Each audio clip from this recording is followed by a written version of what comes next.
ഞാൻ ഏതൊക്കെ മീഡിയയിൽ വന്നാലും എൻ്റെ എല്ലാ വീഡിയോയിലും മസ്റ്റായിട്ട് ഞാൻ പറയുന്ന ഒരു കാര്യമാണ് ഈ ക്ലിറ്റോറസ് സ്റ്റിമുലേഷൻ എന്ന് പറയുന്നൊരു കാര്യം. ഈ ക്ലിറ്റോറസ് സ്റ്റിമുലേഷൻ പുരുഷന്മാർ തങ്ങളുടെ പാർട്ണറായിരിക്കുന്ന സ്ത്രീകൾക്ക് ചെയ്തു കൊടുക്കേണ്ട അത്യാവശ്യമായിട്ടുള്ളൊരു കാര്യമാണ്. കാരണം സ്ത്രീക്ക് ഏറ്റവും കൂടുതൽ ഓർഗാസം, ഹാപ്പിനെസ്, പ്ലഷർ, ഓർഗാസത്തിന് അപ്പുറത്തേക്കുള്ള മൾട്ടിപ്പിൾ ഓർഗാസമൊക്കെ കൊടുക്കാൻ പറ്റുന്നൊരു കാര്യമാണ് ഈ പറഞ്ഞിരിക്കുന്ന പോലത്തെ ക്ലിറ്റോറസ് സ്റ്റിമുലേഷൻ എന്ന് പറയുന്നത്. ക്ലിറ്റോറസ് ഗ്ലാൻഡിൽ കൊടുക്കുന്നതും അതിന് തൊട്ട് മുകളിലുള്ള ക്ലിറ്റോറസ് ഹൂഡിൽ കൊടുക്കാൻ പറ്റുന്നതായിട്ടുള്ള സ്റ്റിമുലേഷൻ. ഓഫ് കോഴ്സ് സ്ത്രീകൾക്ക് തന്നെ ചെയ്യാൻ പറ്റും, എങ്കിൽ പോലും തൻ്റെ പാർട്ണർ ചെയ്തു കൊടുക്കുന്നതാണ് അവർക്ക് ഏറ്റവും കൂടുതൽ പ്ലഷർഫുൾ ആയിരിക്കുന്ന ഒരു സാധനം.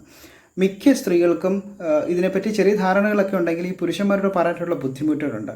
അതും മാത്രമല്ല, ഈ പുരുഷന്മാർക്ക് മിക്ക ആൾക്കാർക്ക് ഏകദേശം ഒരു 80% പുരുഷന്മാർക്കും സ്ത്രീകൾക്ക് ഇങ്ങനൊരു ഏരിയ ഉണ്ടോ എന്ന് പോലും അറിയത്തില്ല.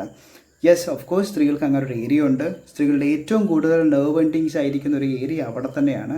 സ്ത്രീകളുടെ പ്രധാനമായിരിക്കുന്ന ഒരു ലൈംഗിക അവയവമാണ് ഈ ക്ലിറ്റോറിയസ് എന്ന് പറയുന്നത്. ക്ലിറ്റോറിയസിനെ നിങ്ങൾക്ക് സ്റ്റിമുലേറ്റ് ചെയ്യാതെ നിങ്ങൾക്ക് ഒന്നും തന്നെ സാധിക്കത്തില്ല. നിങ്ങളുടെ ഹാപ്പിനെസ് നിങ്ങൾക്ക് കിട്ടണം എന്നുണ്ടെങ്കിൽ നിങ്ങളുടെ പാർട്ണർ നിങ്ങളുടെ കൂടെ കോപ്പറേറ്റ് ചെയ്യണം.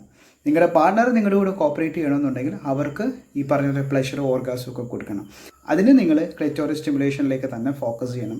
ഫിംഗർ ചെയ്തിട്ട് ചെയ്യാൻ പറ്റും, നമുക്ക് പെനീസ് കൊണ്ടിട്ട് ടച്ച് ചെയ്തിട്ടും റബ്ബ് ചെയ്തിട്ടുമൊക്കെ അവിടെ ക്ലിറ്റോറിസ് സ്റ്റിമുലേഷൻ ചെയ്യാൻ പറ്റും. അതുപോലെ തന്നെ ഓറലി ചെയ്യാൻ പറ്റും, ലിക്ക് ചെയ്യാൻ പറ്റും, കിസ് ചെയ്യാൻ പറ്റും, ചെറുതായ രീതിയിലത്തേക്ക് ച്യൂ ചെയ്യാൻ പറ്റും, അതുപോലെ തന്നെ ബ്ലൗ ചെയ്ത് കൊടുക്കാൻ പറ്റും. അങ്ങനെ ഒരുപാട് മെത്തേഡ്സ് നമുക്ക് യൂസ് ചെയ്തിട്ട് ഈ ക്ലിറ്റോറിയസ് സ്റ്റിമുലേഷൻ ചെയ്യാൻ പറ്റും. ക്ലിറ്റോറിയസ് സ്റ്റിമുലേഷൻ സ്ത്രീകൾക്ക് കിട്ടിക്കഴിഞ്ഞ് കഴിഞ്ഞാൽ they will be in another world. They will give you anything and everything. പുരുഷന്മാരെ നിങ്ങൾക്ക് സെക്ഷൽ പ്ലഷർ കിട്ടണം എന്നുണ്ടെങ്കിൽ you have to be focused on clitoris and clitoris stimulation.